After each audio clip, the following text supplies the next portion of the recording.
Riyanto terlahir di Kediri pada tanggal 23 November 1975, tepatnya di Desa Pati Ngampel, Kecamatan Papar, Kabupaten Kediri. Riyanto merupakan anak pertama dari pasangan Sukarmin dan Katinem. Di tahun 1977, keluarga Sukarmin pindah dari Kediri ke Mojokerto. Himpitan ekonomi membuat keluarga ini bekerja seadanya.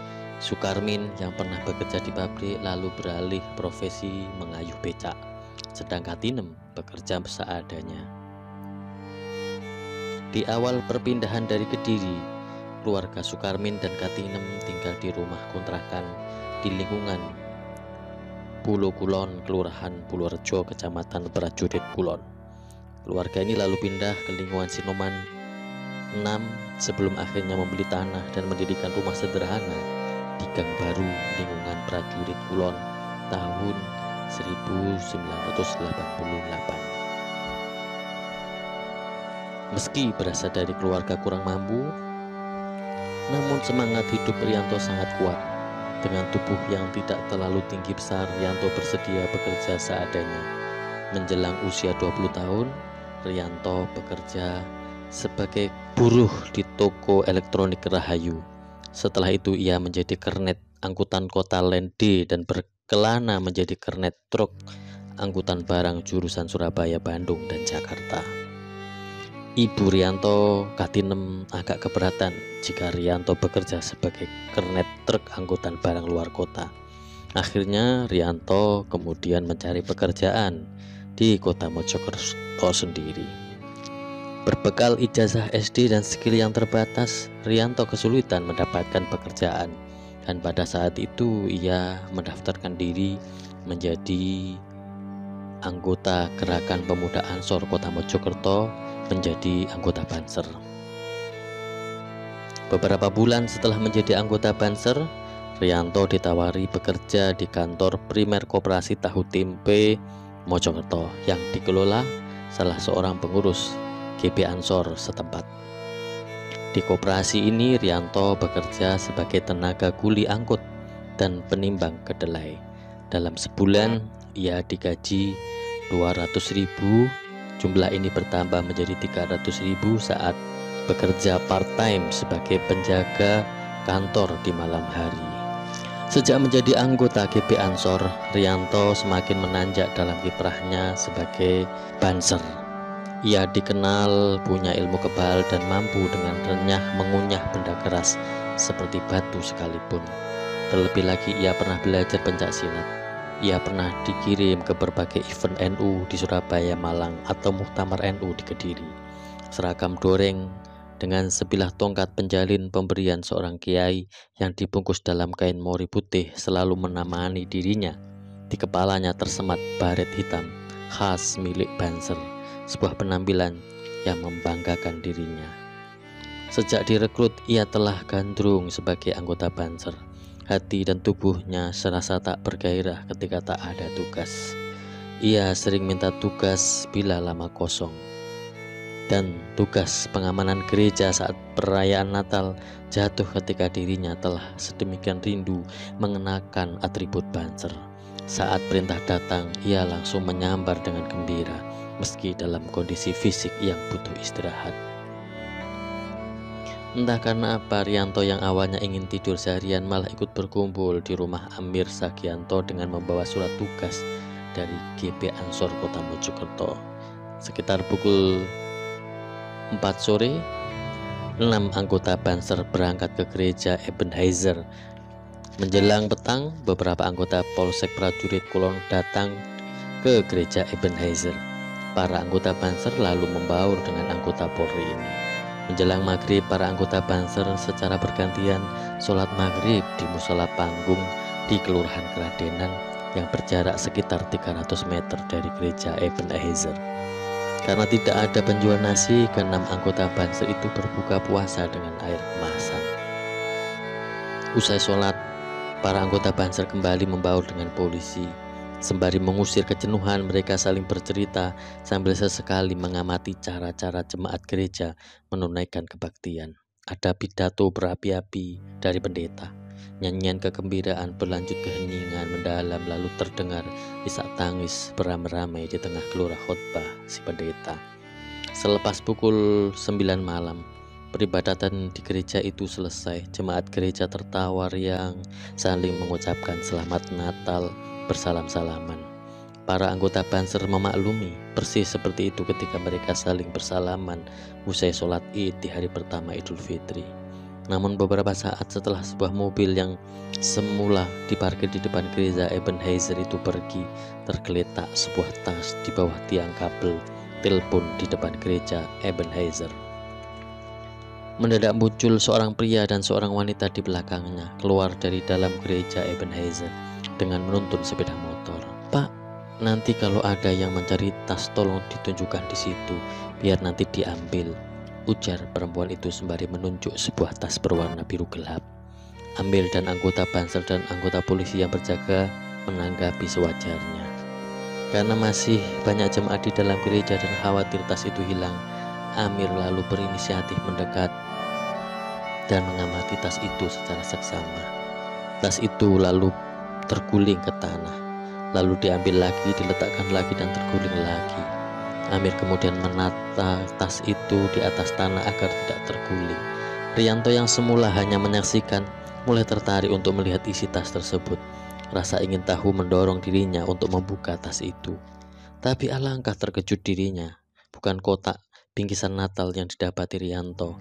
Bola matanya terbelalak melihat beberapa batang mirip petasan panjang yang telah terakit, dan beberapa sumbu dan benda mirip jam beker di mana jarumnya bergerak.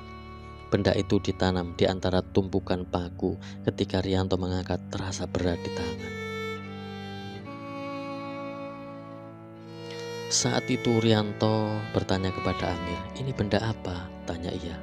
"Mungkin ini milik pegawai PLN yang jadi jemaat di sini," kata Amir kepada Rianto.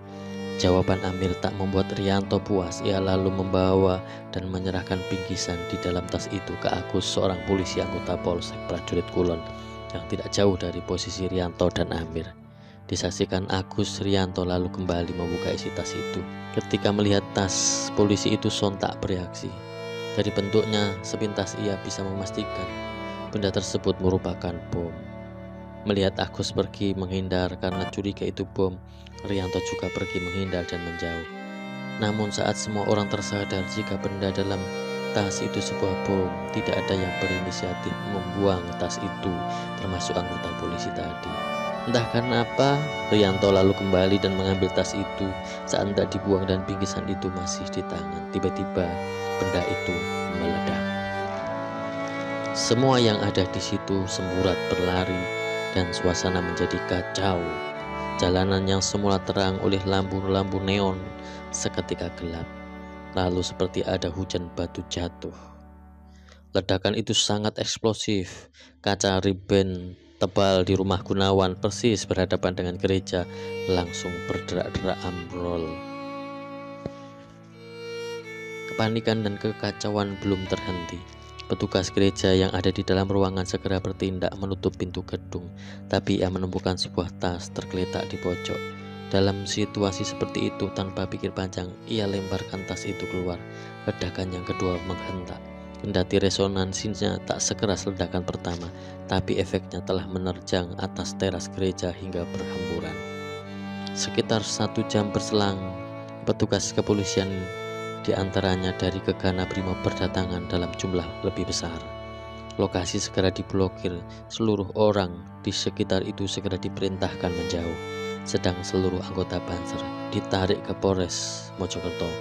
Komandan pasukan pun melakukan absensi. Ternyata ada anggota yang tak tampak, dialah Rianto. Tak satu pun mengetahui di mana dia ketika situasi kacau. Pencarian pun dilakukan namun hasilnya nihil. Di lokasi ledakan, Rianto tak ditemukan. Anggota Banser memacu sepeda motor menuju rumah Rianto. Ternyata ia belum datang. Namun saat Komandan Banser Bambang Purwanto datang ke kantor Brimob, ia sejenak bisa lega. Sebab dari balik kaca Bambang melihat celana seragam Banser yang biasa digunakan Rianto tersampir di atas kursi. Meski sedikit lega, namun Bambang tetap khawatir sebab Rianto tak ditemukan, termasuk di rumahnya. Kebingungan dan kecemasan berbaur menjadi satu. Setelah sekian jam mencari tak ketemu, ada kabar jika ada anggota TNI ditemukan tergeletak di dalam kondisi tidak bernyawa. Setelah sekian jam mencari tak ketemu, ada kabar jika ada anggota TNI ditemukan tergeletak dalam kondisi tidak bernyawa dan wajah sulit dikenali di teras rumah seorang warga yang berada tepat di belakang gereja Ebenezer. Mayat itu dinyatakan sebagai anggota TNI karena celana yang dipakai merupakan TNI AD. Namun betapa terkagetnya Fatoni dan Bambang Purwanto saat mendengar kabar jika korbannya ditemukan bercelana TNI itu merupakan anggota Banser. Menurut Fatoni, saat itu kepala Rianto masih ada, hanya sebagian rahang sebelah kiri yang hilang. Namun jemari tangan kanannya pun hancur. Tulisan nama di dada, satu-satunya petunjuk untuk mengenali bahwa jasad itu bernama Rianto. Sedang di sekujur tubuhnya tertancap paku-paku yang menggunjam pada kulitnya yang lunak. Kengerian mendalam, sedih, haru, dan rasa kehilangan mewarnai anggota Banser begitu melihat tubuh almarhum yang membujur diam penuh luka-luka mengenaskan. Potongan kepala Rianto ditemukan selang beberapa jam kemudian. Malam itu juga kabar kesedihan menyambar ketenangan keluarga Sukarmin Katinem. Rianto tak bisa lagi dikenali, kepalanya rusak dengan sedikit tulang rahang yang hilang. Jemari tangan kanannya pun hancur. Tulisan nama di dada, satu-satunya petunjuk untuk mengenali bahwa jasad itu bernama Rianto. Beberapa anggota Banser yang menyaksikan sendiri tragedi berdarah itu segera saja mengerti. Andaikan Rianto tak bertindak berani membuang bom itu ke parit, andai ia lari menyelamatkan diri dengan membiarkan benda lanak itu tergeletak di tanah, entah berapa orang yang akan menjadi korban. Di lokasi ledakan masih banyak orang dan jemaat gereja yang berkerumun, ujar Amir. Kabar ledakan bom di gereja Ebenezer cepat menyebar secara lisan, termasuk ke rumah tempat tinggal kedua orang tua Rianto yang berjarak sekitar 3 km dari lokasi ledakan. Kabar itu membuat gundah Katinem ibu Rianto, sebab biasanya jika bertugas sebagai Banser, Rianto sudah pulang ke rumah saat jarum jam dinding di dalam rumah menunjuk angka 9 malam. Namun malam itu Rianto belum pulang. Di depan rumahnya seorang diri Katinem berharap anak sulungnya itu segera pulang. Saat salah seorang anggota Banser, Bowo Subandi, yang melintas di depan rumah, Katinem segera menanyakan kabar Rianto. Subandi lalu menjelaskan jika Rianto masih bersama anggota Banser lain. Kegundahan Katinem semakin menjadi saat beberapa orang dari kepolisian dan anggota TNI datang ke rumah Katinem yang saat itu tinggal bersama 3 putrinya karena sang suami Sukarmin sedang di luar rumah. Menjelang pukul 11 malam datang salah seorang pengurus GP Ansor Mojokerto, Muhammad Komarudin. Kepada Katinem, Komarudin tidak langsung menyampaikan kabar duka itu. Berkali-kali Komarudin seolah tidak tega menyampaikan berita menyedihkan itu kepada Katinem. Katinem hanya diberi kabar jika Rianto sedang terluka dan akan dibawa ke rumah sakit Surabaya. Selepas Komarudin pulang, Katinem lalu merebahkan diri di kamar seorang diri karena malam cukup larut.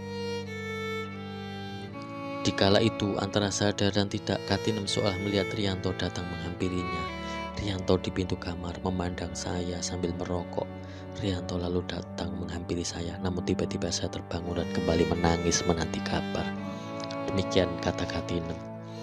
Kepastian meninggalnya Rianto diperoleh Katinem dan keluarganya dari Komandan Banser Bambang Purwanto yang datang ke rumah bersama seorang anggota Banser Subandi. Beberapa hari menjelang Rianto berjaga di gereja Ebenezer, Katinem bermimpi melihat bunga dahlia yang sedang berbunga dicabut seorang hingga akarnya tak tersisa.